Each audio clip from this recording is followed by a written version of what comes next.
My dear alcoholics, as I unscrew the cap from a promising bottle of Johnny Walker Black, I'm reminded of journeys, both physical and spiritual, that we embark upon in our lifetimes.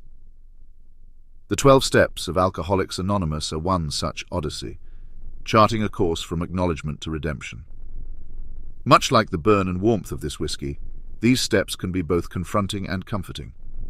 Allow me, through the lens of my own acquaintance with the bottle, to walk you through these steps. Each one, I dare say, has its own flavour, and like any good scotch, can be both enlightening and enervating. Step 1. Admitting we're a smidge overpowered by alcohol, that things are, well, untidy. Ah, the audacity of starting with an admission. While some see this as admitting defeat, I see it as a testament to one's character. But it does remind me of the subtle power struggle between me and my favourite bottle of scotch.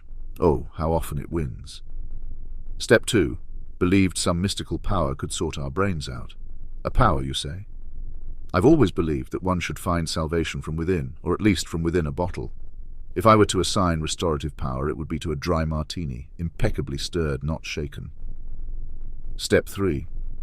Decided to hand over the reins to God, or, someone like that. This is the equivalent of leaving your car keys at the bar, isn't it? Best not to drive oneself into further calamity, and speaking of God, if he's listening, another round would be divine. Step 4. Had a long, hard squint at our doings.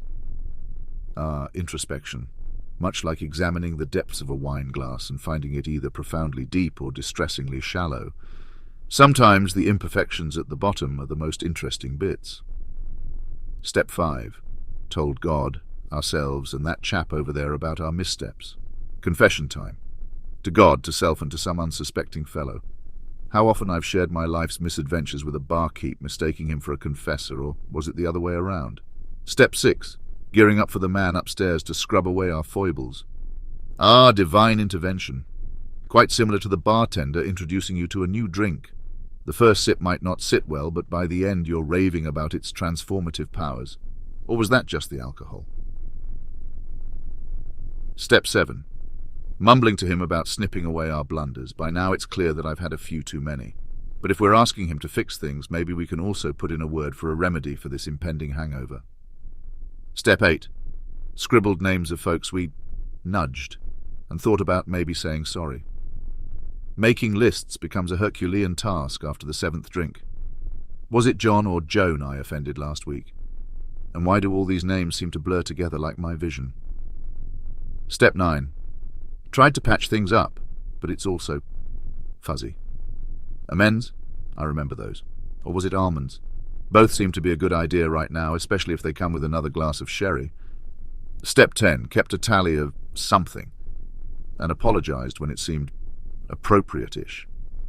Regular check-ins, akin to refilling one's glass, are crucial, but at this point, distinguishing right from left, let alone right from wrong, is proving a tad challenging.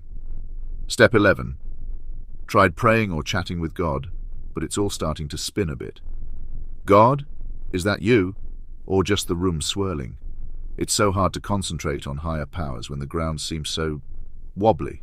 Step 12. Had a tipsy epiphany. Wanted to share, but words are tricky things. Sharing wisdom is, something. After all the steps and sips, the world's both clearer and murkier.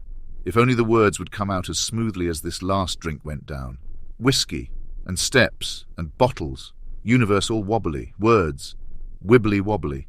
Everything's all twisty-turny, topsy-turvy. Steps or stairs? Why's the bottle upside down? All these ideas dancing like spilled drink on a table. What was it all about? Steps? No, more like stumbles. Words used to do the thing.